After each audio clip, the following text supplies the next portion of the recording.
Sahabat-sahabat sekalian yang dikasihi dan dirahmati oleh Allah Subhanahu Wa Taala, perkongsian ringkas kita pada pagi inilah insya-Allah. Uh, saya cuba akan membicarakan berkaitan dengan kalau di PowerPoint ni insya-Allah berkaitan dengan muflis ataupun bankrupt. Ya. Baik,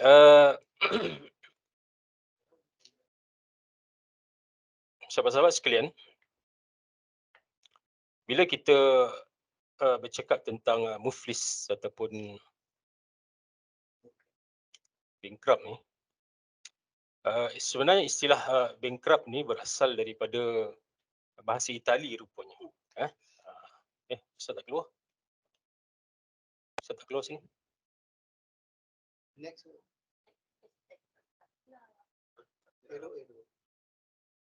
Okay. Baik. Bila kata bankrupt ni sahabat-sahabat sekalian, dia istilah daripada bahasa Itali. Sebut bancarotta. Tak tahulah bunyi macam mana kan. Tapi bermaksud bangku patah. Sebab apa bangku patah? Kata ketika itu segala urus niaga kewangan dan perbankan dibuat di atas bangku. Jadi sign agreement, perbincangan semua sekali dibuat di atas bangku. Jadi bila bankrupt, bankarota, bangku tu patah. Itu sebagai simbolik lah, bangku patah tu maksudnya segala perjanjian di antara antara bank dengan peminjam, maksudnya dia tak berlaku lah yang sepatutnya lah. Jadi istilah bankrupt. Baik, ringkaslah. Dari segi bahasa Arabnya tuan-tuan, perkataan muflis daripada kalimah aflasa. Aflasa yuflisu iflasan fahuwa muflis. Fahuwa muflis tu isim fa'il. Yang maksud dia sesuatu keadaan yang menyebabkan seseorang itu diisytiharkan bankrupt oleh pihak mahkamah.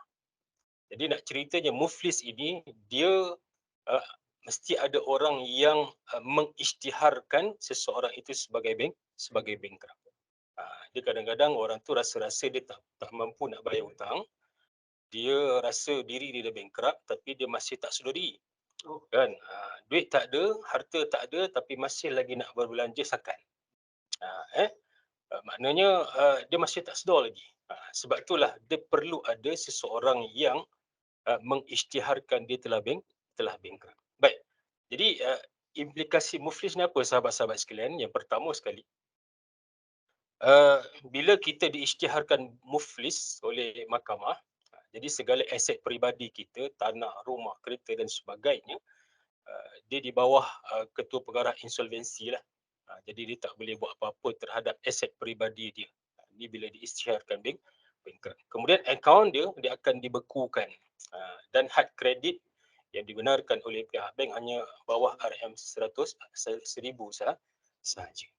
Kemudian implikasi yang ketiga, dia sekatan keluar negara. Jadi dia tak boleh nak keluar negara suka-suka dia melainkan dengan kebenaran daripada daripada ketua pengarah insolvensi. Baik. Kemudian yang keempat ni, seseorang yang telah diisytiharkan muflis ini dia tidak dibenarkan berniaga lah. Berniaga ni maksudnya yang daftar syarikat dan sebagainya. Tapi kalau berniaga cekodok tepi jalan, jual burger malam-malam masih lagi boleh lah. Jadi kalau melibatkan perniagaan yang besar ni yang mendaftar syarikat dan sebagainya memang tidak dibenarkan lah.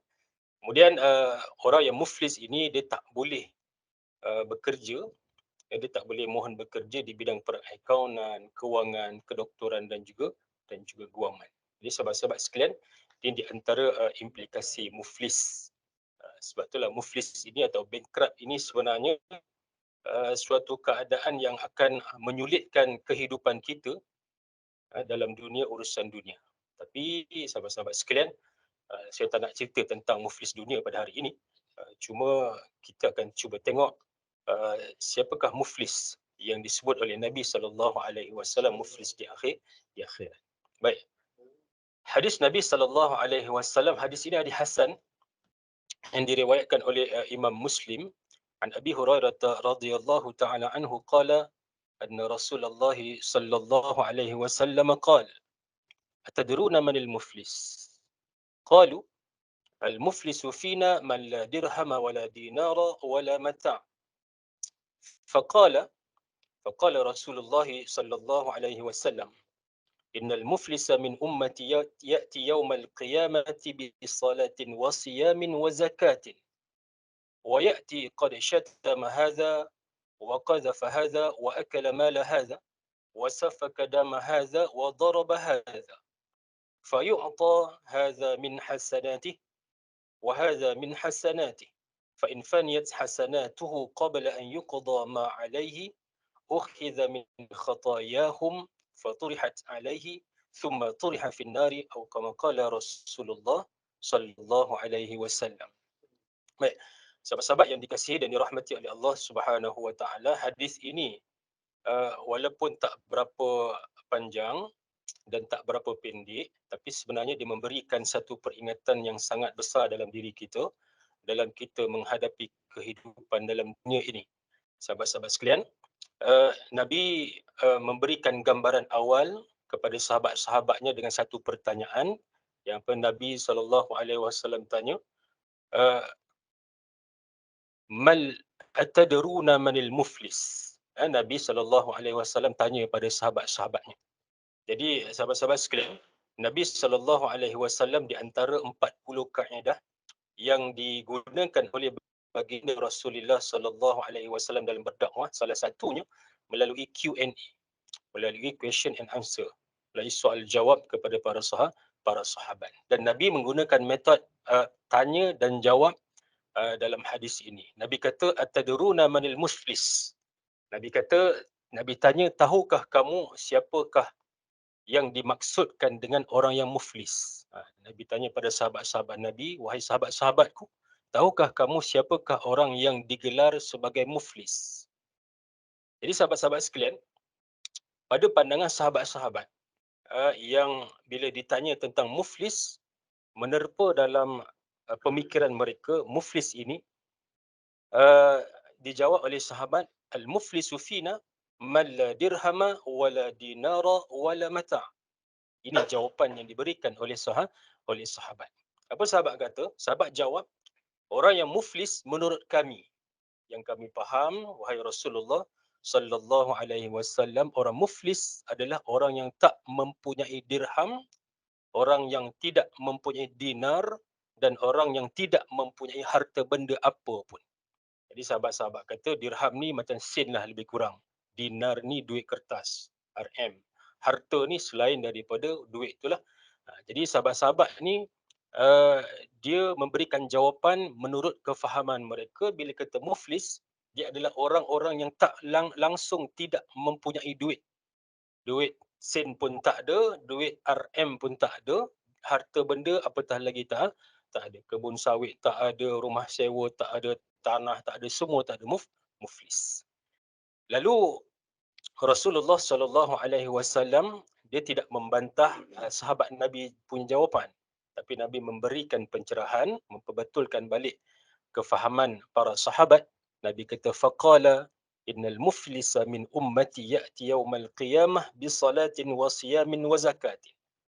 Nabi kata, orang yang muflis daripada kalangan umatku hari kiamat nanti adalah orang yang datang pada hari kiamat, dia bawa pahala solat, dia bawa pahala zakat, dia bawa pahala puasa.